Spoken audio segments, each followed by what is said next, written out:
G'day everyone, welcome back to another episode of the Australian Property Investment Podcast. We're doing things a little bit differently here. We're coming live for the first time ever. So we're hoping technology works and delivers because we want to seize the moment because the RBA has just announced their first rate cut, which is the first time this has happened since November 2020.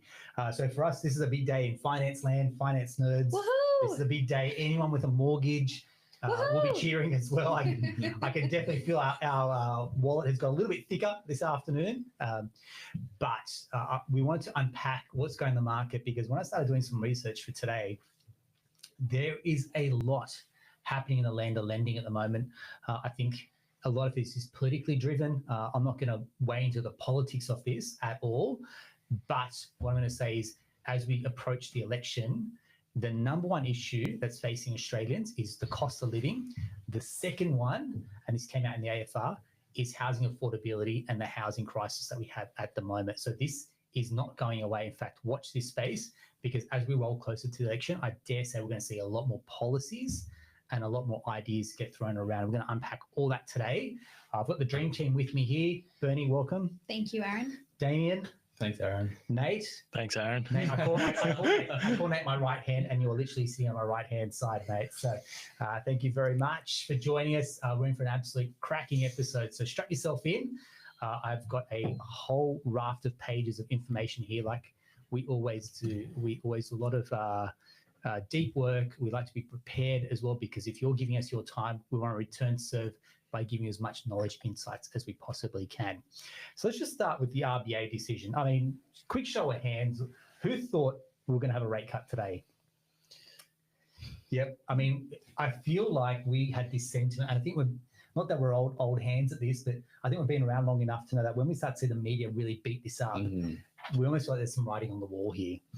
Yeah, I didn't think personally until like the media kept going on about it. Yeah, it really becomes like a bit of a tell, doesn't it? Yeah, definitely. I haven't been tapping into the media this last month, but I have been saying for a long time now, and this is a bit more of the political agenda, that Labor needed a rate cut before they go to call this election. Cost of living, like you've mentioned, AC, is a massive issue for Aussies, and there's no way they could have called this election not having had done something to help. Yes, let's see. I mean, let's see what it does. I mean, not that we're getting it political. We look at the polls as the indicator or the litmus test for the heartbeat of Australia. But I dare say Australians will be feeling a little bit breathing easier. It's a welcome relief. I mean, for the last 3 years, everyone's been an inflation expert. I mean, we've got to know about trimmed and mean inflation and underlying inflation, stuff that meant nothing to people for about 3 years ago has become vernacular at most household dinner tables as well. So when we talk about inflation sitting at the target inflation, 3.2%, that was the underlying inflation. They're targeting that 2 to 3%. I think Mark Boris said it best when I was watching one of his videos. He's like, well done to Australians. He's like, well done to you, the consumer, the Australian, who has reined in spending for the last few years. They've done it tougher. The cost of everything has gone up. It doesn't mean the cost of things are going to go down. It just means that we're not going to see that heavy... Those rapid increases that we saw before. It'll be beers will still be $15 in the city, that's for sure. Yeah, prices don't go down, but they just go up slower. That's what pegging back that inflation figure is. So households have really reined in spending. I mean, we see it. We see it as a team. Clients that went on really nice holidays a few years ago, they started to drop back a little bit. They got a little bit more modest. So I looked at travel as one of the big signs that got pegged back. Everyone spoke about there was less in the shopping basket or the trolley. Households really looked at their budgets. And I called you speak to parents, they're cutting back on kids' activities. Oh, I mean, we see it from a parent's perspective. Absolutely, they're being a little bit more selective about that. So I would say, Mark Boris is saying well done to Australians, but I would say well done to all of those young families out there, those families that really are carrying a lot of that burden of the high mortgages and a lot of the kids' expenses. We've really carried, and I say we because Aaron and I are in this boat, we've carried a load for the last couple of years. Yeah. And I feel like we've just summited this hill and I can just start to see the downward slope and it's looking nice. It's looking nice, but we've got used to a little bit of pain. Yeah. Embrace that. Whatever you are doing, don't relax. Like, don't relax your spending. Keep that tight budget. We're going to talk through how much extra will go into your bank account with these reductions in rates. But I'm like, this is where it's going to start to then separate the good from great, the people that are going to be disciplined around keeping that money smarts and money habits that they had during the hard times. Now you've got to keep those habits in the good times as well. So I don't want to be a downer, a wet blanket on this, but just to say, hey, look, if you have discipline, keep the discipline as well. Okay. So when I look back, again, 73% of economists were expecting a rate cut. So I feel like, and that number even went higher according to the AFR as well. The RBA doesn't meet in January, so that's another change that's come through. Typically, they used to meet 11 times a year. They've changed that as well. So we'll include in the notes kind of when you'll see the RBA meeting. And now they actually release some more information as well, whereas they just used to go with an announcement. This is just a statement that came out straight off the website, so I'll grab that as well. But they typically will do more media to talk through some Q&A, which I think is really important, that we want to hear from Definitely the RBA and the decisions that get made. So why don't we start with, okay, what does this mean for mortgage holders? I'm going to throw to you, Bernie. So if I've got a mortgage, what can I expect to see some relief in my mortgage repayments? Yeah, for sure. So say your mortgage is 600,000, your repayments can expect to decrease by about 92 a month. If your mortgage is 750,000, expect that to reduce by 115 a month. And if you've got $1 million mortgage, expect your repayments to reduce by 154 a month. So it is a welcome change. It is still small though. Like I think when you hear 0.25, you're cheering. But then when you look at those numbers, I mean, $154, I could spend that at a grocery shop. So is that a month? Sorry. That's a month. Yeah. Yeah. So it's not. It just means steaks back on the menu the extra week. Yeah, maybe get a steak or some steak and prawns, as we like to say in our house. So yeah, but I think there's something to be mindful of. Not all banks will actually automatically reduce your repayments. So if you are in desperate need of that extra cash in bank, make sure you call your bank. One, make sure that they've passed on the rate cut, find out what date that is, and then two, find out if they have actually reduced your actual repayments, because some banks keep your repayments the same, so you're paying off still that little bit extra every month, which might be good, but if that cash flow is required for your household, make sure you give them a call and double check. Great, thank you, Rach. And as we get more information coming through to us, next literally is laptop here to monitor, we understand CBA has just announced their rates. Correct. As of 28th of Feb, they're dropping all variable rates by 0.25. They've also announced a range of fixed. Westpac 5 minutes later also came out with the same. Yeah. For March 4th, that is. Have they told us when they'll put the rate cuts in place? Yeah. So Feb 28th for CBA, Westpac March 4th. So it's that 10 days time. Yeah, correct. Oh, so that's pretty quick. I'm surprised. Now that's for new lending. I'm assuming it's the same for existing customers if you've already got a loan with them. But we'll wait. Watch this space. So we're going to try and give as much information that comes at hand. But you start to see it a bit sporadic. Some banks will announce it now. Some banks will sit back waiting. I'm actually pleasantly surprised that CBA was the first to move. Normally they sit back and wait. I can say that having worked in the comms team at CBA on some of these in the past, we sit back and wait and see who's going to move first. It's a bit like those old cowboy movies with the gun. The shoot off. Yeah, and everyone's playing a bit of cat and mouse. But I think they needed it from a little bit of reputation. I saw an interview with Matt Common again talking about, will they pass it on? I think the banks were under a lot of pressure, particularly as they posted record profits. What are we talking? $5 billion? $5 billion. They needed to pass this rate cut on, ladies and gentlemen. And that's what we like to think. We like to keep them pretty honest as brokers. And it's something that we do in terms of the post-settlement support, managing all our clients' ongoing loans as we would our own. So I think if you are an existing client, just know that we will continue to reprice loans as soon as possible. The second is, I think just keep an eye out for what your current bank is doing. They usually announce that through internet banking as well, but double check their media socials as well. So let's crack on. So we've got rate cuts at the moment. Now, have we gone through what we think the rest of the banks are going to do this year? What's their prediction around rate cuts? Yeah, so the Big Four have come out with their predictions for the year. So CBA and Westpac are both saying that they're going to be 4 rate cuts this year. ANZ predicts 2 and NAB is actually saying 5. So across the scope, it's pretty varied from 5 to 2, but the consensus, as you can see, is at least one more. At least one more. Yeah. It's like I said, this is a win for Australians, especially mortgage holders. I did some research though, and credit card interest rates. It's amazing. You watch this; they don't change. No, It's they don't over change. 20%. So I thought I'd just slide it in here because you'll hear me talk about this all the time. You got a credit card and you use it, give yourself a little uppercut. If you're paying interest, give yourself a massive uppercut. There's no reason you should be paying interest on credit cards. That's a death. It's a death product. Banks are making far too much money, and because we've got a rate cut, those rates don't drop on credit cards. You watch that. You look at a credit card interest rate chart, and I'll include this in the notes as well. They do not drop. So my little reminder to anyone on credit cards, and we'll talk through what borrowing capacity levers to pull as well. They murder borrowing capacity. And I had a client the other day going, "We've listened to your podcast. We know what you think about credit cards, but can we keep it?" I was like, "Absolutely not. Cut it up and let's move on." So you know where I stand and our conviction around that as well. But now I want to throw to you and say, okay, let's play this out. I think I gave you a couple of scenarios just to quickly run through. So let's go. What does this rate cut mean for potential buyers? Please. Perfect. So, in terms of borrowing capacity, let's say single applicant 100K income. Yep. Bear with. Yep.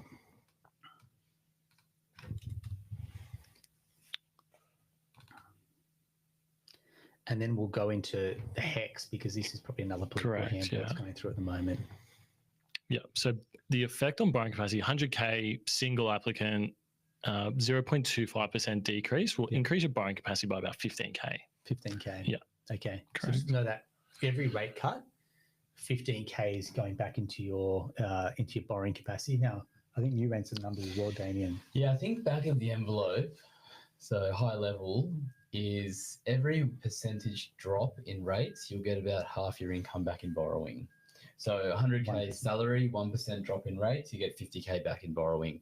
Yeah. Thereabouts. So if we times that, so we take that 100K, 4 times 15. So people will be doing the math going 60, 60K. 50, 60. 50, Yeah. 60K. Yeah. Okay. Yeah, so so you it go a bit makes conservative, sense. guys, back of the envelope, but yeah. Yeah.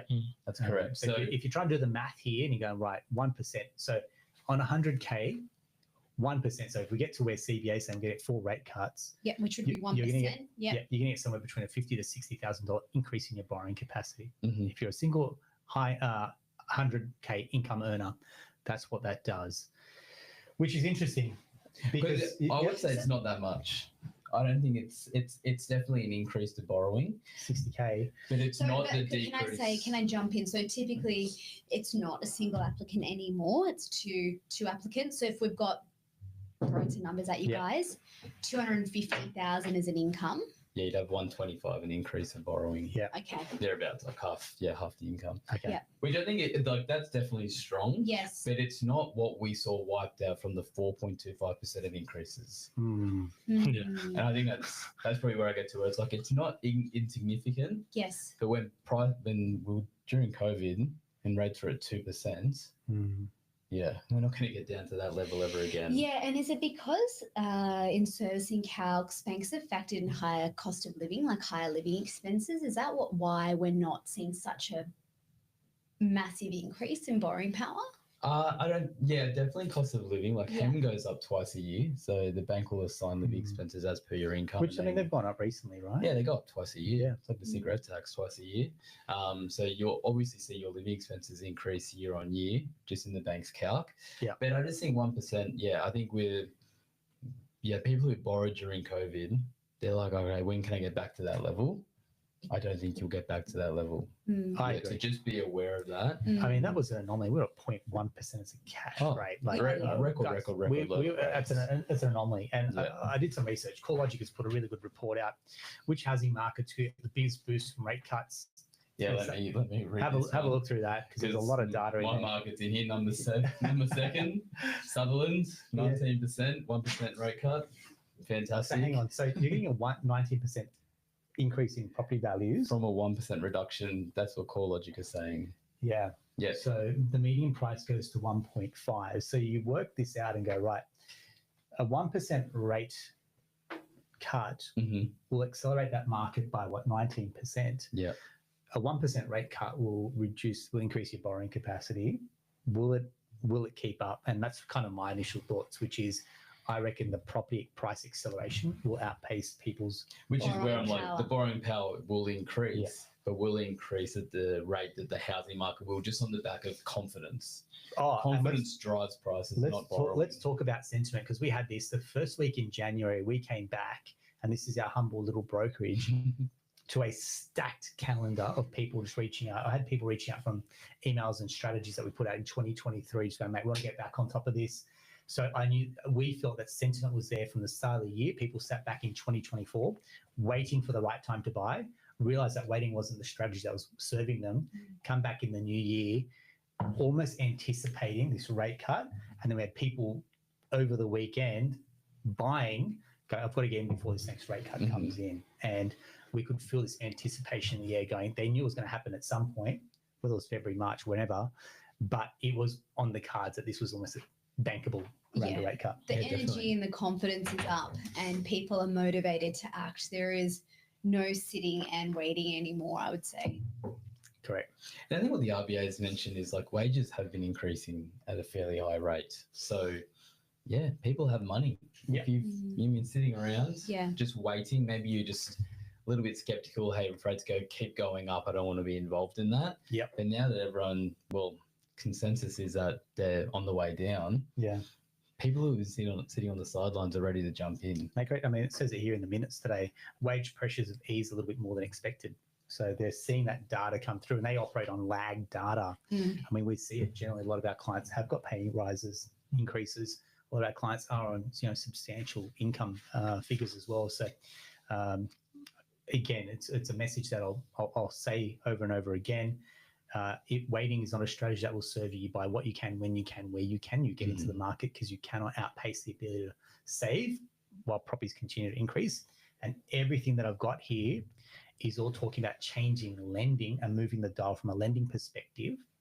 That's when you see price growth. When you move lending and people's ability to borrow goes up, it just pushes house price up, because we know the supply side is not meeting demand. In fact, I'll touch on that for a second. Mm-hmm. So the what have we got? Housing target was 1.2 million. So this is Labor to government build. pledged to build 1.2 million homes by the end of the decade. The trajectory that we're on at the moment is less than 1 million. So we've got a shortfall there already. Mm-hmm. So we don't have enough supply coming through the pipeline to soak up the current demand. You add more demand into the mix, because I can tell you right now, my borrowing capacity's gone up. I'm going to buy properties. My yield is going to get better because my repayments have gone down a little bit more as well. This is a competition. I'm not saying against other people. It's just saying there's a competition. If you want to buy more properties and improve your financial position, the deck is now getting stacked in your favor. And now it's a matter of who will take action, who'll pull the trigger, and jump in as well, because we can see it's starting to really turn up the dial as well. So they speak about, the government, especially housing unaffordability, right? It's what cost of living. What are the two big? Number one is cost of living. Second is housing affordability. Yeah. So with housing affordability, the way to ease the pressure is by increasing supply. But the government's saying that they can't meet the targets that they've set to increase the supply. Yeah. We've got borrowing power increasing off the back of rates coming down. Confidence increasing. Increasing. You put two and two together. There's no prices just typically will just continue to This year, rise. prices will go up. Yeah. Rents have stabilized, for example. So people that are renting, now I did the maths yesterday with someone. They were looking to rent. I was like, mate, your mortgage repayments are equivalent to your rent right now. Wait till rates come down. It doesn't make sense to rent. So the rent-vestor model even gets challenged to a certain degree, going, hang on, we can get into our own home. We then have equity to go and buy an investment property. I feel like the rent-vesting model at this point this year will almost get challenged a little bit, going, but maybe we want the security and stability of buying our own home. Yeah, depending on the market. Yeah, depending on the market. If you that you're in, market, but yes. I think when you market and demographic, I think the rent vesting model will suit people aged in their 20s Yes. to help them get their Always, leg yeah. up to get their owner rock in their 30s. Yeah. And I think that's where we'll lead to. Absolutely. And rent vesting probably just means living at home rent free. Yeah. I'll say. If we can be serious. Awesome. So Nate, as we continue to go on, what have we got? Say couples, for example, take double incomes, and how does that kind of move the needle? With the rate drop? Yep. Let's have a look. So let's assume 100K each or 200K combined Yep. for the household. Yeah, let's go with that. So we know that, a lot of clients that we have are sitting above that income. Probably. Yeah. Yeah. But we're doing this based off what Median's 100K now, or in Yeah, Sydney anyway. yeah, Is that 100K? No, Average, yeah. Yeah, average. So the effect on a couple is about 20K for a 0.25% drop. Okay. So it was what, 15K for a single, 20 odd K for a correct. couple. Yeah. So moves the needle a little bit more as a couple as well. Definitely. Cool. The other big one here, and that's while you're doing that, adding HEX debts as well. Now, there is, again, a political discussion around HEX to be excluded from borrowing capacity. If you heard me as well, HEX is probably the number one killer for a lot of young aspirational homeowners or investors. We add in a 50, how much do we see, Nate? Like 50, 60 grand HEX debt sometimes. I reckon that's probably the average. I reckon, yeah. I see some big ones like Obviously, 90K plus. Massive ones, especially people that go on to do postgrad. Right. Yeah, exactly right. Masters. Such. Yeah. Yeah, it's really unfortunate because what we see is when someone's finally left uni, got that first fairly good professional salary of over 100K, they're dragging a 50K debt around, Lugging this thing around. lugging it around, and their repayments are linked to their income, and their repayments only keep going up as their income goes up. Correct. Their borrowing just gets smashed. Mate, great. Look, politics aside, let's go to numbers because Yeah. I'll get a bee in my bonnet the more we keep talking about. And they're talking about this you got to be earning at least $54,000. Every graduate that I see is earning $54,000. I earned that as a graduate And that 10 was- years ago when I right. came. Yeah. So everyone's paying HEX. Mm. So to me, you've got to factor that into your borrowing capacity. Now, Nate, what does that do if we take that out of someone's borrowing capacity? Awesome. So 70K income, you're looking at about 18K borrowing capacity increase. Wow. So that helps more than Then a rate cut. 0.25% rate Yeah. cut. Mhm. Correct. And that's only 70K where your repayments really aren't that much. 100K is 55K. Yeah. Wow. So that's where you see that ramp up as your repayments go If up. we overlay the two together, you take a rate cut Yeah. and the exclusion of HEX. HEX, a first home buyer market's going to heat up. Oh, And- easily by 50K plus. And the exclusion of HEX is coming from a potential policy from the government, right? Where it's, if they can see that within a period of time you're going to pay it out, they'll remove it from your serviceability calculations. Is that right? Well, they're saying they're telling the banks to exclude it from servicing. Which this is a throwback because when we started, you didn't have to include No. HEX. No. We Yeah, didn't include. So we going never back did. 10 years ago, we never included HEX. We didn't know It what was people's. recent. Was a recent change. I'd say in the last 3-4 years, we've seen this come in and start to affect people's borrowing. Yeah. So we're just going back to how it was anyway. Which is very rare that you see lending standards get lax. I always feel like they get a little bit tighter. They get a little bit more stringent, a little bit more sophisticated, for example.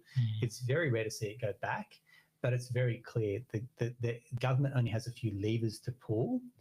There's supply, there's demand, and sitting below demand is like, how do you move the needle for people, particularly borrowing capacities, young first home buyers trying to get into the market, exclude HEX. But this is It's- again contrary because Yeah. government's meant to be supplying more. We're falling short on that supply, yet they're pulling a lever to increase demand. demand. Yeah. But our supply is short. It doesn't It add doesn't up. matter. The math ain't mathin', and Math ain't doesn't add up. mathin'. but and I will. This is one of the questions I got. We're angling to get someone that is in politics to come on. So these are some of the questions that we will be tabling to go take us through some of the government policies and how we approach this as well. So watch your space. Can't wait to hit a political response on that. And then we talked about super. So you get a contribution, you pull out 50K as super. I mean, a young Australian, yeah, we see it. They've probably got maybe up to 50K in super, so be able to pull that out. I think I'll leave a little bit left over from what I'm seeing and reading.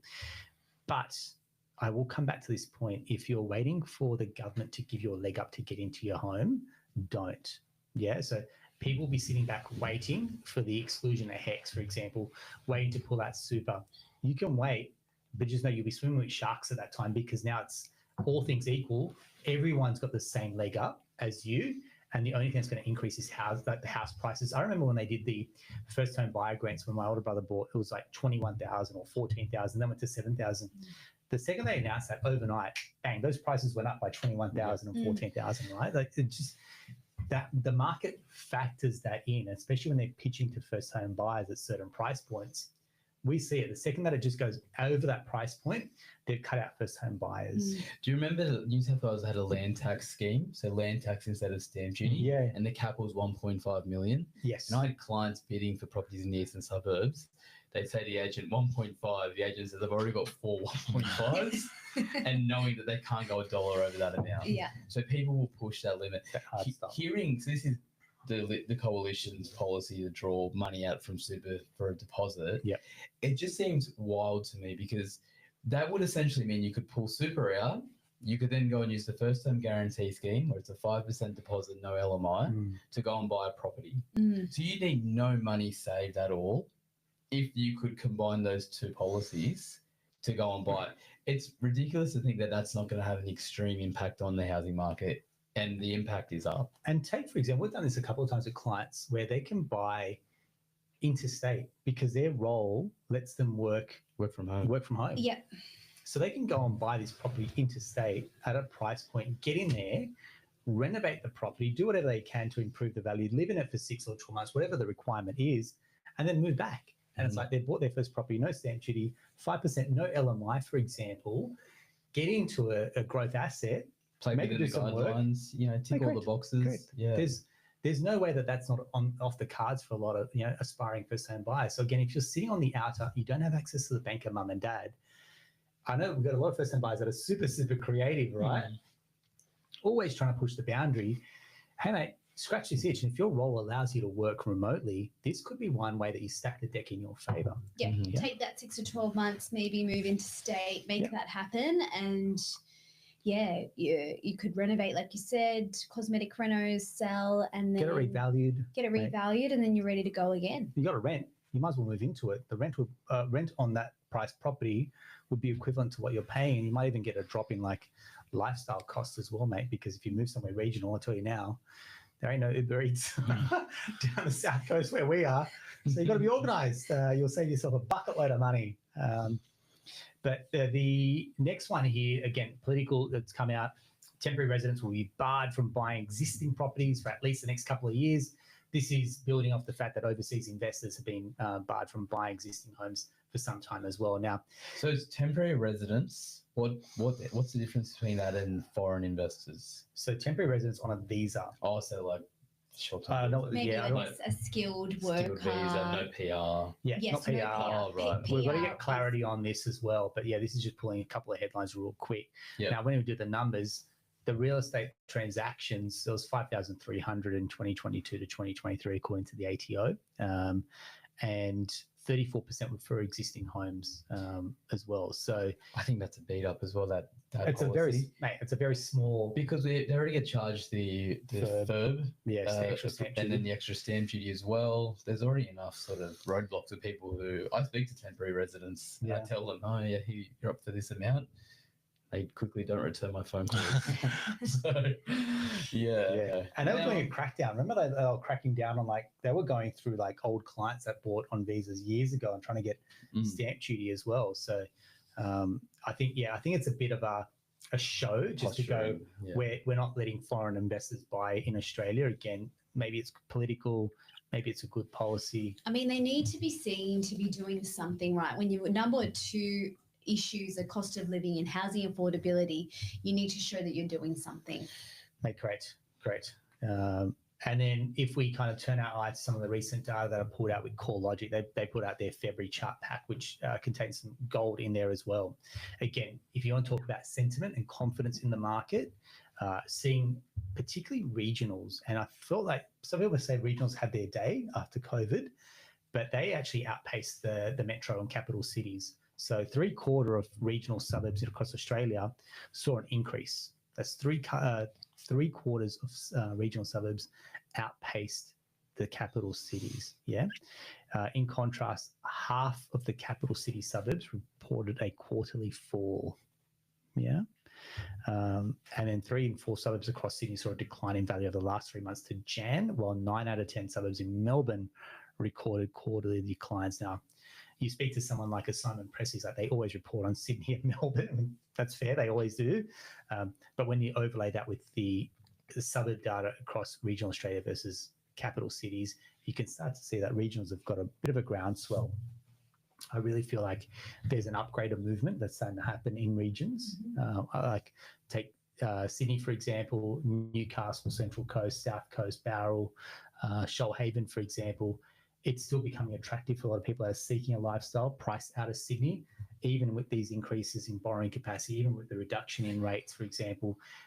They still won't be happy buying a shoebox in Sydney.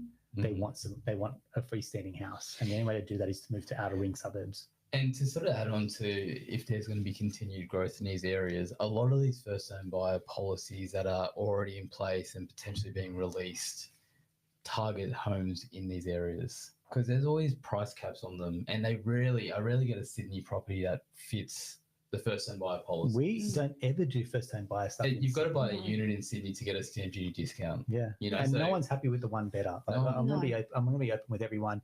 They're going, that's not a great asset. For example, if I'm going to get a return on my cash, cash on cash return, they're going interstate and becoming a rent investor. Or if, especially young family, they're like, well, there's no livability here past, one kid. Right, correct. So these markets potentially will continue to grow, especially if we keep seeing this first home buyer, what they would call relief, but will put a pressure on prices in these areas. And I think it's something more than just the finances of it. I think there's also, not for all, but a lot of people looking at quality of life and looking at the lives that they live in these capital cities and going, hey, I'm stuck in this grind, traffic, running around here, there, everywhere. Hey, this is not the life I saw for my family or for us as a couple, me as a person. And I think people are starting to be more open to exploring those alternative options, which is really encouraging because I think you don't need to be on that race if you don't need to be. Yeah. Look, the Great Australian Dream, I think it's evolved and changed. I still think the dream is alive for people to have a freestanding home. That is a massive dream for Aussies. I feel like that is particularly when we move into a family stage. I think when you're a younger couple, double income, no kids, apartment living, townhouses in a city, that makes absolute sense. Now we've got a lot of clients that do live in a city with family, kids, no qualms. That happens, but it gets to a point where they're going to run out of room, and the only way is either to go up or renovate, which becomes particularly expensive, or move out as well. Adding on to your point, Bernie, I think that like the livability in these areas, however, regardless if you're in a freestanding house, and this is talking about like capital cities, is going away because they're earmarking so many development sites for apartments. You do not see the infrastructure to match what they're planning to build, especially with the roads. With the roads, and that's traffic, right? Which is traffic, which adds on to the pressure of parking, commuting gets the cost of everything. Because then, all right, parking's an issue. Let's pay for parking now. So, even in a freestanding home in Sydney, I feel like people are going to get a little bit, I don't know, fatigued by it. Well said. And I'm going to come back to the point earlier that we talked about, like the sentiment and confidence in the market. Clearance rates are up. So clearance rates, and look, take these clearance rates with a grain of salt because I certainly do. There's ways that they can be manipulated. But when you take 1,670 homes for the previous week, and then we were at 1,972 properties went for auction last week, that's a significant, I think I worked out, it was about 15% increase. So you can start to see, obviously it's a time in the year, return to school, things start to go back to normal. So we'll start to see this number trend upwards as well. But it's clearance rates that have had a higher trend as well compared to this time last year. So to me, what it is, the market is very sentiment driven. I've said this to a few people, maybe listening as well. As mortgage brokers, I feel like we've got the best seat in the house, and a lot of mortgage brokers don't actually realize it. Let me explain. We get to see where clients are buying. Maybe they're buying through BAs, for example. We get to see what the property was listed for and what it's sold for before that becomes public information. And we get to see days on market. We get to see sellers who are looking to sell and what their campaigners look like and where they've ended up with as well. We get to see professional investors, how they've built their portfolio. We get to see first-time investors, how they're starting out. We get to see investors who have fallen off the wagon, for example, and really got bad advice, and now we're trying to get them back on the wagon too. We get to see a lot of self-employed clients, really moving into commercial. So this year, the buzzword is commercial. 2024, the buzzword was trust. The year And before that, SMSFs maybe. SMSFs. The year before that was granny flats or renos. And, Oh no, cashback. oh yeah, good one, cashback. And then before that, we had like granny flats and Yeah. and renos. The renos are far too expensive. The granny flats are far too expensive to do at the moment. Yeah. So I feel there's a lot of theme, and that's why when we're looking at the year ahead, we kind of generally know what the flavour of the year is looking like. And commercial, to me, seems to be the big one as well. So again, if you're one of a few camps of people, if you're starting out in your journey and you really want to get that roadmap going for you, what can I do? What's possible? Maybe you've got one property under your belt and you want to strip the equity and go again, then reach out. I know people reach out, they drop us a DM saying roadmap. We'll send you a link, book into a diary with a broker, and we'll talk about a roadmap session.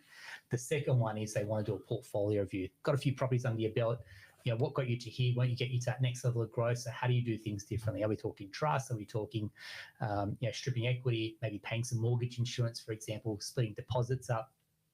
Nothing's off the table at that point. It's how do we continue to grow and scale a portfolio responsibly, diligently as well. Nate's, the master of cash flow and working that out. So when we're unpacking that, if it's a portfolio review, then drop us a DM saying portfolio review, and we'll gladly help. And I've got no disrespect to your current broker or who you've worked with, but I think that people usually say that they've run a course with maybe their current team and they're looking to upgrade that as well. And there's no shame in that. Like I said, what got you to here will not get you to there as well. Mm-hmm. And I will preface that by saying we're not perfect. We'll try bloody hard. And this is not me angling or fishing for business. Maybe it's just a question where you go back to your broker going, hey, look, I'm really itching to go and do something. What do you suggest we do as well? So this is not me angling or dangling the carrot for any type of business. We just want to see investors do well and to really bring a community together. We're calling it, we called it our property powerhouse. I quickly figured out that term's trademarked. So watch this space to see what it's going to be called. Or it will be renamed. rename this little child of ours.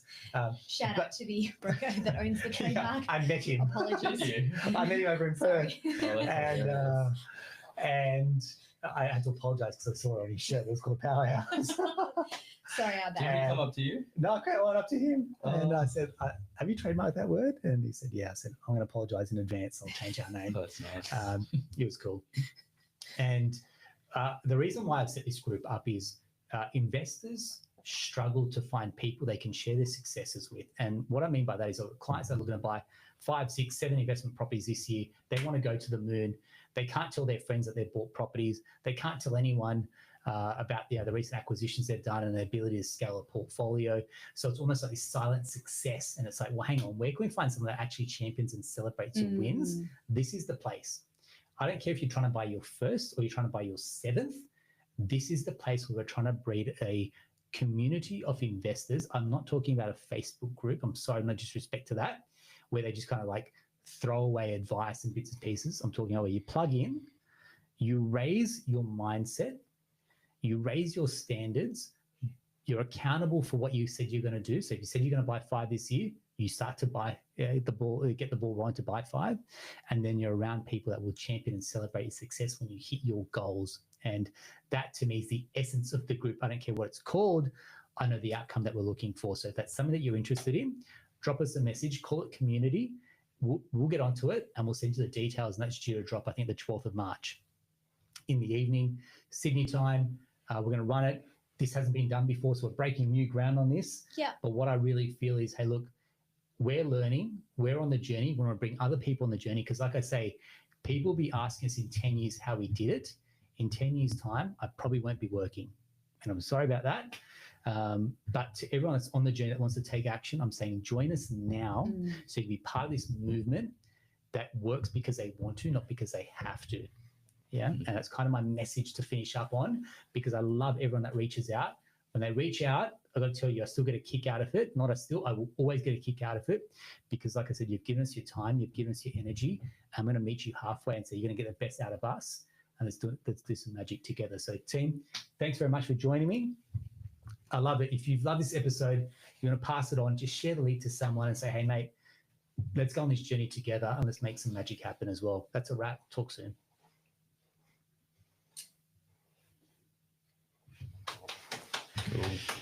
Thank you, H. We've got like about 30